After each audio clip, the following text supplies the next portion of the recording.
In today's episode, I will be exposing feminism. That's the title of the episode. And as you know, I have been researching and reading about this topic for a long time. And I want to now explain in an easy to understand way what feminism is, so that you as an intelligent Muslim woman can decide whether or not you're going to adopt this or not. You know, the slogans we're given, so it's freedom, it's equality, it's liberating, it's empowering. You need to be a feminist. And it's become something so ingrained in society, like we shouldn't even question it, but we are going to question it. So first thing we need to do is understand, where did feminism come from? Where are its roots? Yeah, because we have Islam. The roots of Islam are the Quran, the Sunnah. You know, we believe in Allah. We have the Quran, which was revealed to the Prophet sallallahu alaihi wasallam. These are our roots. These are our foundations for where we get how to decide our, daily actions, how we decide if we want, our role as a mother. That's where it comes from. Our role as a daughter. So what are feminism's roots? So the first thing to understand is feminism is a man-made idea, or we can even say woman. When I say man-made, human beings came up with the idea of feminism. Okay, now why? Why did feminism come into being? Now we have to go back a little bit in history to the birth of liberalism, because feminism is a part of liberalism. So what is liberalism? Now liberalism it's the most influential ideology in the world today. That's we live in liberal democracy. So the UK and the US, they are liberal democracies. And so liberalism, the idea first came in the 15th and 16th century. What you had, Europe was Catholic back then. And the Bible was in Latin. It was not translated into French, German, or I can't think of another language that they spoke at the time. But the people, your average person, could not pick up a Bible and understand it. It had to be that if they wanted to understand what God wanted them to do, they had to refer to a priest and to a pope. Okay, so that's the way religion was back then. Now, the religious leaders back then, they were corrupt. They used religion to become wealthy. They used it to gain power, to gain status. Now, you had a man called Martin Luther. He argued that Christianity could assume a more individualistic character. The believers could undertake their own private prayers, and there was no need for them to you didn't need a pope and a priest. Okay, and what that period was called the Reformation. The Catholicism was being reformed. It was being changed. And then what you also had at that time was the Bible was then translated from Latin into the languages that people were speaking. So that was the first idea. Christians now had access to the Bible. And this was actually the time when Protestantism, the Protestant church, that's when it came about. It comes from the word protest. So that was an important thing that happened. Now then, what also happened was you had the Enlightenment happened in Europe. Now I'll explain, this will all link in the end. So the Enlightenment was an intellectual movement that emerged in the 17th century. It was a belief in reason rather than faith, promoted debate, inquiry, and questioned religious beliefs. So you now had religious, so you had philosophers, so people who questioned life and the purpose of life and how we should live our life. They were questioning, why is religion, should it be so important? God's law, what God wants according to Christianity, remember, why is that so important? And what they came to the conclusion, and again, this happened over many years, and there were many philosophers involved in the creation of these ideas, what they decided they thought should happen is each individual has free will. Individuals are the best judge of their own interests. As individuals, life should be shaped by their actions and decisions. And then on top of this, monarchs do not have to be instinctively obeyed by their subjects, because the kings at that time had they had divine right to make laws. They could do whatever they wanted. So you now had this idea that individuals, they can decide what is good for them. They should be free to do what is good for themselves. Now then, where does religion come into this? So the idea of secularism, either religion should be kept separate, should be put to the edges, like the periphery of your life. It shouldn't have a massive impact on your public life in particular. That began to be, popular as well. So in your private life, you could be religious, you pray. And there was also this idea of toleration. You should tolerate other people's religions. So, Protestants and Catholics, they used to have disagreements. Kings and queens in Europe for hundreds of years, they'd fought each other over religion. If think of Queen Elizabeth I and Henry VIII, So what they wanted, what the thinkers, like, for example, John Locke is a very famous thinker. He's known as the father of liberalism. Him and other philosophers, basically, they came to the conclusion we should be, we should have a secular state where it's not God that decides the laws, it's people. Yeah. And so the state was not part of God's creation. That human beings we've got a mind. We're rational. We should be able to create a political system, laws and rules that will be good for us rather than religion. Yeah. Now, this is a very condensed version of how liberalism came about. You can do more research on this. But so you now had over hundreds of years, what you then had was in Europe, it was in France, think of the French Revolution and the American Revolution, in America, so when you first had the British were in charge of America, and then the people in America, basically, they overthrew the British government. They said that, no, we don't want the British ruling us. So they were now liberal governments. The governments were based on this idea that man, and it was men at that time, would make the laws. They would govern. You can still be religious. That's God is there, but you keep it in a more secular way. God shouldn't have a very big influence. And over time, the influence of religion, Christianity in particular, it became less and less. So that's how liberalism came about. So liberals, they believe that there are certain natural rights, 3 in particular, that every human being has. They have the right to life. They have the right to liberty.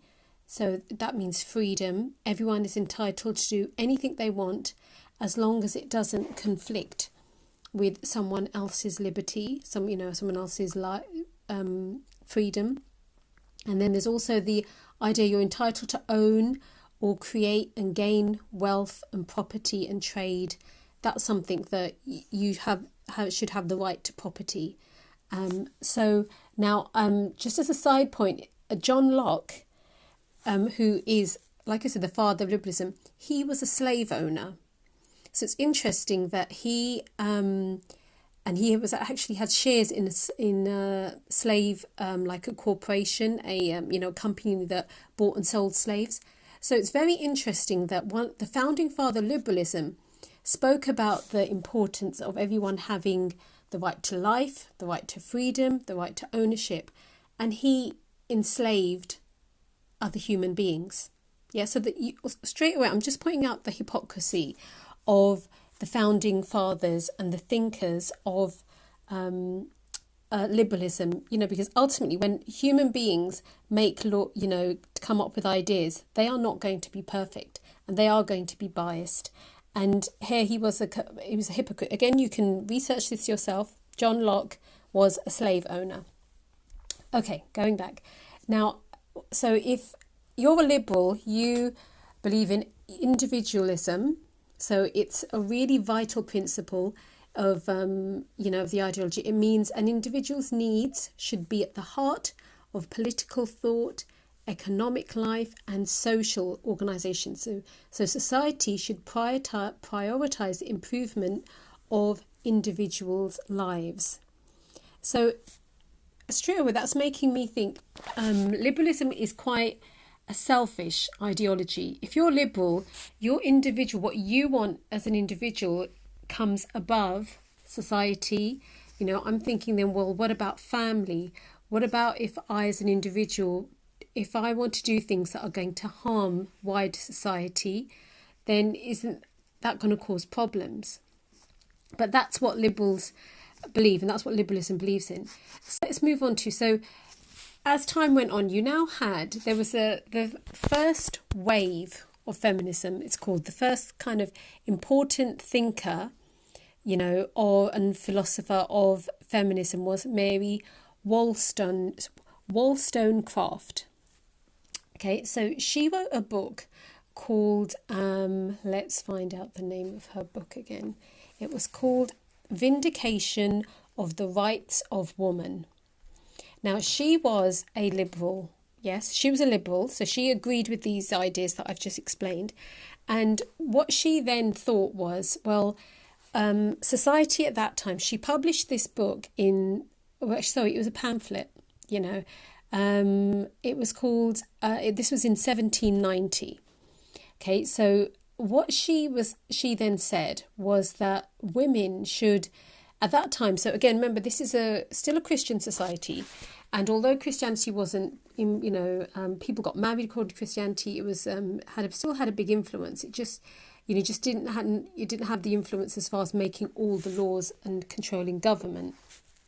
But what she saw was that, okay, women are being, for example, they are not given the same rights as men. In particular, women could not vote in elections at that time. Women could not own property.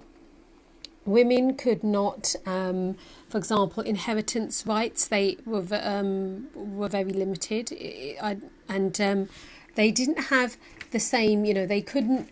So these were things that she thought, this isn't, if we are liberals, if she believes in liberalism, she's saying, as a liberal, this isn't right. Women should have the same opportunities and rights to freedom, to equality, to fulfilling their needs. That should be the same as a man. Let's now look at a British philosopher called Mary Wollstonecraft. She's regarded as the pioneer of liberal feminism. So she was a liberal, and she wrote a pamphlet called A Vindication of the Rights of Woman. That was in 1792. And so she expanded the boundaries of liberalism to include women in the political structure of society.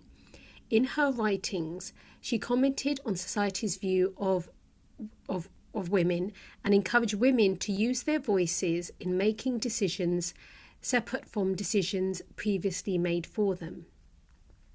So, and at that time, women were not allowed to vote in elections. They didn't have access to education, and they had no property rights. So when Mary Wollstonecraft, she was speaking about equality and rights, that this is one aspect of what she was talking about. And so we've all heard about the suffragettes. So this happened in the 19th century. Suffragettes, this was in the 19th century. They were then calling for the vote for women. And that time period is known as the first wave of feminism. And that was the main, property rights, votes, and access to education. That's what women wanted, women in Britain, and then around Europe as well. That's what they were calling for. Now, just as a side note, in Islam, women already had the right to education. There's no, in Islam, men and women should both gain an education, Islamic education, education about the world, The right, women had the right to, were given the right to own property a lot, at the time of the Prophet ﷺ, when the Quran was revealed. Now, as far as voting, within Islamic governance, in an Islamically governed, state, so in the Khilafah and in Medina at the time of the Prophet ﷺ, women did give bay'ah to the Prophet ﷺ, which means they pledge their allegiance. It's different to voting as we know it, and that's something we can talk about in another episode. But as far as we Muslims and Muslim women and were already given these rights by Allah a very long time ago compared to women in Europe. But this is what the European women had to fight for. And I can understand why they would want it, so no one's saying what they wanted was incorrect. But again, we have to understand that where the history of feminism was coming from. And remember, again, this is a Christian society, and that what was written in the Bible, we don't believe that's the word of God. That was written by, the Bible is written by men. And so the rules and views about women that they had were based on their bias, based on what they wanted. And so again, now the laws that men were making at that time, they again were biased to what will be good for men, what will, and really, more than even men, it was more the ruling elite, the upper class. And that's who was in charge back then. And they were all men at the time. Okay, so that was the beginning of feminism. Let's fast forward to 1960s, which is when the second wave of feminism began. So the focus now was on looking at issues ranging from sexuality, family, the workplace, reproductive rights of a woman, as well as domestic violence and marital rape. So what women in America in particular, which is where it started, what they started to look at was the role of women in the family and how far they could reach as far as education, the types of jobs that they could be given. And there's a very famous book by Betty Friedan called The Feminine Mystique. And she was discussing primarily white women who explicitly objected to how women were depicted in the mainstream media and how placing them at home limited their possibilities and wasted their potential.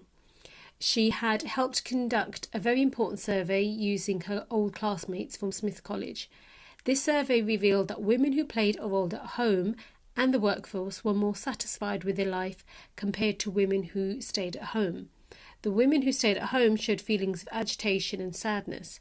She concluded that many of these unhappy women had immersed themselves in the idea that they should not have any ambitions outside their home. Friedan described this as the problem that has no name. The perfect nuclear family image depicted and strongly marketed at the time, she wrote, did not reflect happiness and was rather degrading for women. So that's one of the books that had a big impact on the views of feminists at that time, and then on women in general. So now there was another interesting thing that happened. In 1963, a freelance journalist, Gloria Steinman, gained widespread popularity amongst feminists after a diary she authored while working undercover as a Playboy bunny waitress at the Playboy Club. Playboy is, that filthy magazine that has pictures of naked women. And then you had this Playboy Club you would have waitresses wearing very skimpy outfits as waitresses. So she went undercover. So this was published as a 2-part feature. And in her diary, Steinman alleged the club was mistreating its waitresses in order to gain male customers and exploiting the Playboy bunnies as symbols of male chauvinism, noting that the club's manual instructed the bunnies that there are many pleasing ways they can employ to stimulate the club's liquor volume. By 1968, Steinman had become arguably the most influential figure in the feminist movement, and support for legalised abortion and federally funded daycares had become the 2 leading objectives for feminists. So this moves on to the abortion and the right to basically have sex for women. They should have the right to have sex before marriage. The pill was then became available during this time as well. So these were, having that's what it means by reproductive rights and the full control over your own body. That's something that feminists do believe women should have. And so the rights of the child are secondary to the rights of the woman, who, whether she wants to have the baby or not. That's a very important thing to understand. And so also within, if your sexual rights also meant if you wanted to be gay, if you want to be a lesbian, that is completely, for feminists, that is completely okay. That is a right of a woman. If she wants to, she can choose the number of sexual partners she has, the type of sexual partner she has. No one should tell her what she can do with her body. And that's something really important to understand, because if we go back to remember what liberalism believes, that individuals, if you can fulfill your needs the way you want to, as long as you're not harming anyone else. That's the idea. So if women want to consent to having a relationship, then they should have that. And the birth control became a really big thing in the 1960s, that there were workshops, and literature was printed and distributed in universities amongst young single women, that they need to know their rights, and that they should be able to, men can sleep around, so now women should be able to sleep around. They shouldn't be tied down with a family. That is no longer a goal, because remember what in the Feminine Mystique, Betty Friedan was saying that a nuclear family, a husband, wife, and two kids, that is degrading. So can you see how this isn't something that's spoken about? And you can nowadays, this is what you don't hear in the slogans, that how family is in feminism, family is not given importance. The individual rights of a woman and what she wants, however she wants it, that's what is given the most importance. Now, one thing I would mention here is that the second wave feminist movement also took a strong stance against physical violence and sexual assault in both the home and the workplace. And it's interesting that domestic violence such as battery and rape were rampant in post-war America. Women were often abused as a result of daily frustration in their husbands' lives, and as late as 1975, domestic battery and rape were both socially acceptable and legal, as women were seen to be possessions of their husbands. So now that, it's interesting that, again, they're reacting to the real problems that women are facing. But I think as Muslims, we also need to think, what is the cause of domestic violence? There are many reasons for it, and that is that the feminists were not addressing those underlying issues, and that's something that in future episodes we will discuss this. But again, in Islam, domestic violence is haram. Rape, again, there's strong punishments against rape. The causes of rape, again, this is something people don't like to speak about, that there are many reasons why rape occurs. It's not the woman's fault, as far as no one is blaming the victim, but it's a society creates an environment which causes rape to happen, and not just rape of women. There's rape of men. There's rape of children. So this is we need to think more widely when we think about issues of why it happens. Domestic violence. Again, domestic violence isn't just an issue that women face. So that was the second wave of feminism. Let's talk about feminism today. There are two labels that are given to the feminism we have today. There's third wave and fourth wave. I'm going to just combine them together because there are so many similarities.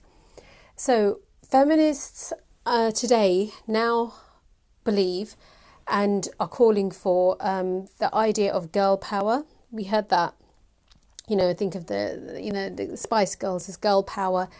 And what that means partly is your sexuality is a source of power.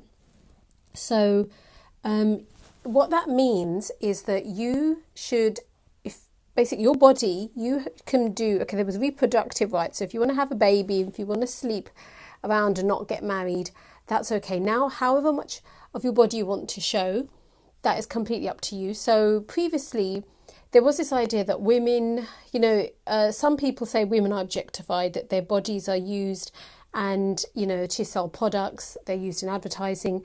And some women used to say, and I think a lot of women still do believe this, even, non-Muslim feminists do believe this, that's not a good thing.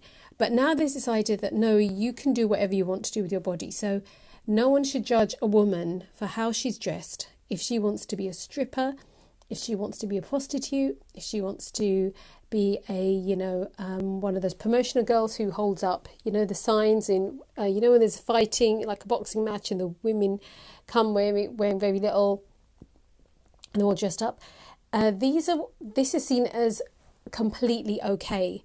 And, it's the idea of your identity. We all have a gender, so there's male and there's female.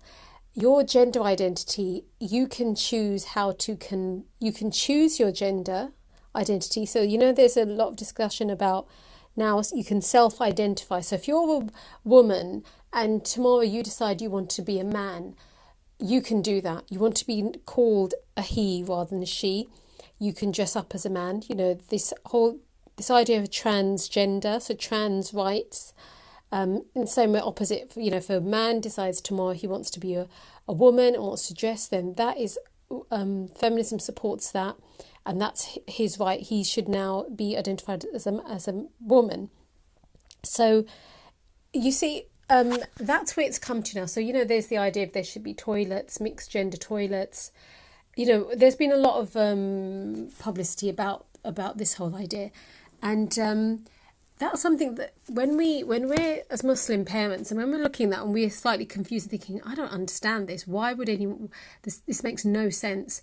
It comes from feminists support this, yeah, and it comes from, again, going back to liberalism, that individuals should be able to choose. Again, if I'm not harming anyone else, I have the freedom to make that choice. Therefore, if I want to have an operation, no one should judge me for wanting to do that. And so this, you can see feminism and LGBTQ rights and abortion, these are all connected. If you say you are a feminist, you are wholesale buying into all of those ideas, and it will be very hard for you to then argue that no, I don't agree with this part of it. But what is interesting is there are so many. I've just given you like short snippets of the history of feminism and what its roots are, so that you're aware of where did it come from. And this, you could spend hours researching this. And when I have spent time researching feminism, what comes through very clearly is everyone has their own version of it now. One person will then say, well, I don't agree with that part of feminism, but this is how I understand feminism. Or they'll say, the old feminists, the first wave feminists, they didn't care about ethnic minorities. They didn't care about women of colour. But now today we do. The old feminists were actually very anti-Muslim, and they said they looked down on Muslims, they looked down on Islam. And they'll say, but no, we don't do that. We support your right to wear hijab. Just like it's our right, it's a woman's choice if she wears a miniskirt or a low-cut top. It's your choice if you want to wear a scarf on your head. That's the way that it's now presented. Now, the problem with that is that, so therefore, feminism, as you see, it's changed over time. There's no fixed truth. Because apart from this one idea that men and women are equal, and I'm going to have a whole episode on that, so I don't want to go into that now.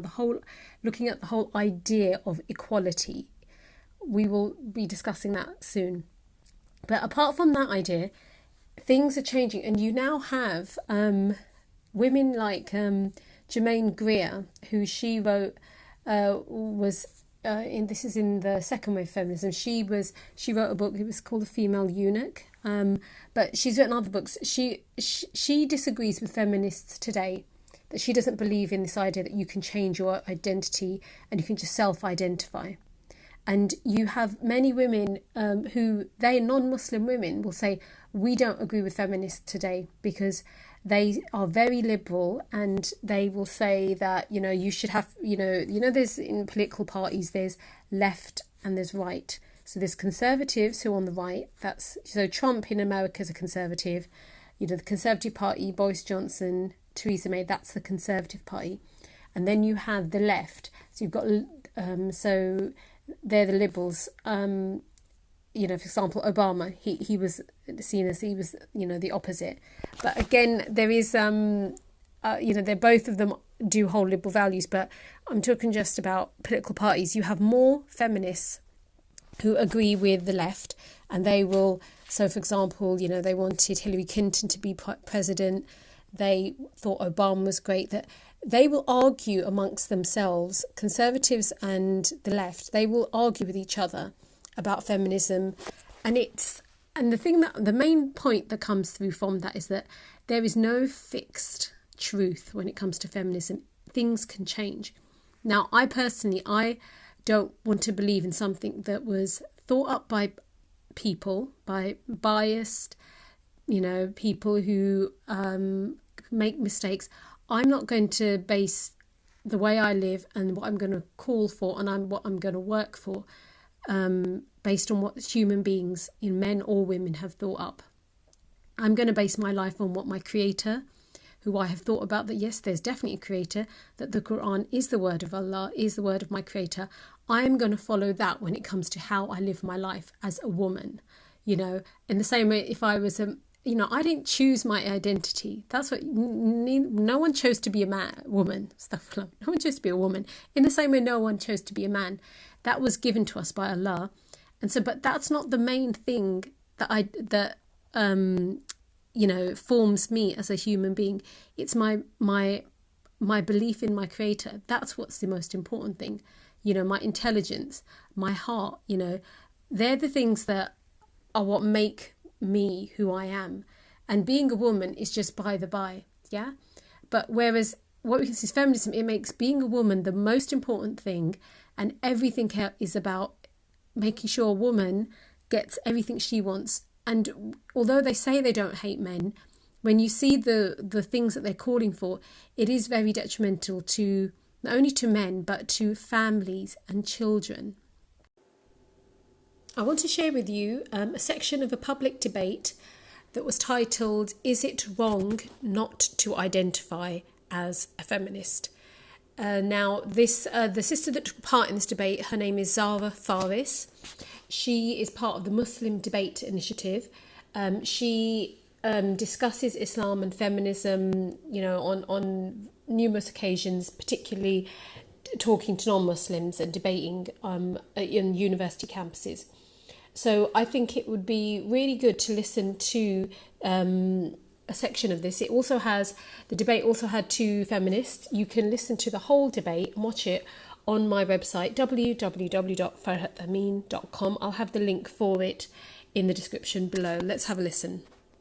My name is Zara Faris, and I, for one, am very excited about this debate title. And this is because for several years I have focused specifically on working towards women's rights without feminism, from the basis of my own belief system, which is Islam. Now, for the proposition to impose the label feminism implies that feminism has some kind of monopoly on women's rights. But just as capitalism and communism are different approaches to economics, feminism too is just one approach to women's rights. And Islam, like other worldviews, provides other approaches. Now, very briefly, Islam enshrined women's rights to property, women's right to work, and that leaders could only be legitimized with the consent of both women as well as men, all 1,300 years before Western states granted these rights to its citizens. And all this was achieved without anyone needing to identify or use the label feminist or feminism. Now, in fact, in Western secular liberal states, women's suffrage, property rights and right to work were achieved by campaigners, as we'll go into very briefly, who didn't even use the label feminist. They didn't use the labels of feminism. Even in secular liberal states such as the UK today, polls show that actually in around 2016, only 7% of women identify as feminist, even though the majorities of men and women actually reported believing in gender equality. They wanted the women in their lives to have the same opportunities as the men. Now, this shows that those who identify as feminists don't really wield any kind of monopoly on women's rights or the liberal idea of equality. And those who identify as feminists are just one group amongst the many throughout different cultures and times whose work deals with women's rights. But let's be clear, the question today isn't about those who do choose to call themselves feminists. If they want to, if you want to, whoever wants to call themselves a feminist, that is up to them. The question of this debate is it wrong not to? This is for those people who choose not to identify as a feminist. So should women, or even men, not have the autonomy that many feminisms invoke to choose a name that they find works better for them and their cause without facing social stigma and, the harsh rebuke that voting yes today would imply? Did the suffragettes or the suffragists campaign under the banner of being feminists? Mary Wollstonecraft's book, A Vindication of the Rights of Woman, became a keystone text for women's rights, and it didn't need to create or use the label of feminism. What about Caroline Norton? For those of you who don't know, she pushed for women's rights in the 19th century in child custody law, women's right to form contracts, inherit, keep possession of their own earnings. She never identified herself as a feminist, and in fact, she was notoriously anti-equality between men and women. Even liberals today consciously choose not to use the label. Some report finding the term feminist or feminism an encumbrance, and with its multitude of competing interpretations, factions, and divisions that have already been brought up today, they find it doesn't really add any ideological clarity to their cause or for their audiences. And in fact, many feminists seem to spend a lot of time attempting to clarify to the public what they think being a feminist means. So, should liberal campaigners for women's rights be condemned as wrong, morally wrong, or wrong in any other way, because they choose to campaign under terms that are more publicly recognized and readily accepted and embraced in liberal societies? Terms such as women's rights activist, terms such as human rights activists, terms such as egalitarian. And because the term feminist doesn't seem to advance a cause at an institutional level, like in court cases, for example, most human rights lawyers identify professionally as, well, human rights lawyers, not as, feminist lawyers. I think even our colleague here, Julian, identifies as a human rights lawyer. So the feminist label, historically and in law, isn't seen to augment argument. It isn't seen to advance authority in any way. And it's only mentioned twice in passing in the history of the US Supreme Court, for example. Only twice. So let's not forget that our work should be in service of justice, not in the service of the label of feminism just for its own sake, just for the sake of the label. Now, the proposition or others may argue that, the label feminism, it's just about inculcating and reminding people about the equality of men and women, and that if you believe in the equality of men and women, then you're already a feminist. But if that's the case, then why do I need to identify as a feminist? And if it's merely about the equality of the sexes, then the proposition must also argue, which I sense they may be reluctant to do so, that it is wrong not to identify as a meninist or a men's rights activist, because they too define their label as belief in equality of the sexes too. Thank you. So I haven't heard any reasons just yet, although we haven't from Emily yet, as to why feminism is still being perceived as the only solution to women's rights. We acknowledge that there are issues that women face. We acknowledge that there are these, trials and these difficulties. But again, why only feminism? And if somebody does choose to, intervene, if someone is being wolf-whistled or harassed, why is that feminism and not anything else? Why is it not another good deed from a different worldview? Why is it not anyone just being a good Samaritan? So I'd still like to hear as to why feminism should be given the sole discretion or the exclusivity on anything that does good to women. And again, just to reiterate, if I saw someone, harassing somebody on the street, I would intervene, not because I'm a feminist, but because I like to think I'm a good person, or mainly because as a Muslim, I would be obligated to intervene, to not allow an injustice to perpetuate. Another point that was brought up was that women of the past didn't call themselves feminists, but that doesn't mean that they were not feminists. But the whole point of this debate is identifying as a feminist. So it's about the label, because people can, as the survey showed, believe in gender equality, believe in rights for women without using the label feminist. So this is still about the label. And it's interesting because, and I mentioned one of these individuals earlier, Caroline Norton, but just for a little bit of colour on that, who brought about a lot of legal changes that set the stage for women's movements in the UK, or at least very particular key ones. And I mentioned that she was actually fiercely anti-equality. She wrote in her pamphlet to the Queen in the 19th century, she wrote, "The natural position of woman is inferiority to man. I never pretended to the wild and ridiculous doctrine of equality. And yet today she is anachronistically slapped with the label, the first feminist legislator." So it just also points to the fact that the word feminism could mean anything you want it to mean at any different or particular time. And this is leads to another problem that I have with the label. Now, if the purpose of identifying as something is to demarcate yourself from a different worldview, then what's the benefit in identifying with an unclear label? It doesn't demarcate you from any other thing. And far from being wrong to not identify as a feminist, I guess a strong case could be made for people to actually use clearer terms, such as some of the ones I mentioned earlier: egalitarian, women's rights activist, if you want to focus on bringing attention to women's rights. You see, because feminism gives the latitude for feminists to come up with so many different interpretations and definitions as to what feminism is, so why does it not then give the latitude for people to come up with an interpretation that lets them decide they don't want to identify as a feminist? Surely it should have room to do that as well. And just to end on, maybe a little bit more actually,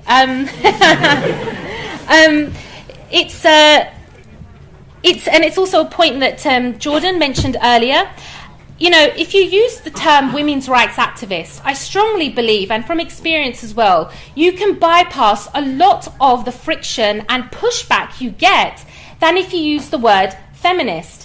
Particularly, from example, in the Muslim community, if you invoke women's rights as they are enshrined in the Quran and the Hadith and the Islamic sources, there is no pushback. If you use the word feminism, you're going to inculcate or invite a lot of different ideas and doubts about what you're really trying to achieve. So use clear terms that don't have friction, that get your job done, that get you to your goal, that don't slow you down. And similarly, if you choose to identify yourself as a women's rights activist, it doesn't mean that you're against, environmental activism or child rights activism or, animal rights activism. It's just showing that you choose to focus on a particular stream. And as Jordan said, it doesn't mean that you don't care about those issues. So if, for example, myself as a Muslim, I choose to identify as a Muslim because I believe that is an all-encompassing term and it also covers women's rights, that doesn't mean that I'm against women's rights or the causes or the issues that women face. Thank you. Inshallah, I hope you gained a better understanding of feminism having listened to today's episode. Inshallah, I will be uploading an episode every week, I'm hoping, for this season of a Muslim Mum podcast. I will be getting on some really interesting and knowledgeable guests. I have Noor Goda from US who has written on the topic of feminism. I'll having Khalid, who she has a Facebook page. She's a homeschooler and she is a Harvard graduate, and she'll be speaking about how as Muslims we can tend to fall into the trap of using feminist language to explain why we wear hijab and why we justify it. I also will be speaking to a a sister who she used to be a barrister, and she'll be giving her perspective on why she now is a mother who takes care of her kids and has changed her view of work. That's going to be coming up soon. And then I've got two sisters. One is a young mum, and she'll be speaking about the way stay-at-home mums are viewed in society, in like society in the UK and in Muslim society where her family are back home. And finally, there's a sister who's a student. She's basically like one of our young daughters, and she's going to be telling us some home truths about how young girls today, Muslim girls, are becoming feminists and what are the reasons and what we can do to help them. So there's lots coming up, inshallah. I would love to have your feedback about today's episode. And if you have any questions that you would like me to cover or any questions about what I've spoke about, please email me info@farhatamin.com. I'll have the links for the debate that I mentioned, I gave a snippet of today. That will be in the blog post, and that's also on my website. Inshallah, take care. Assalamu alaikum.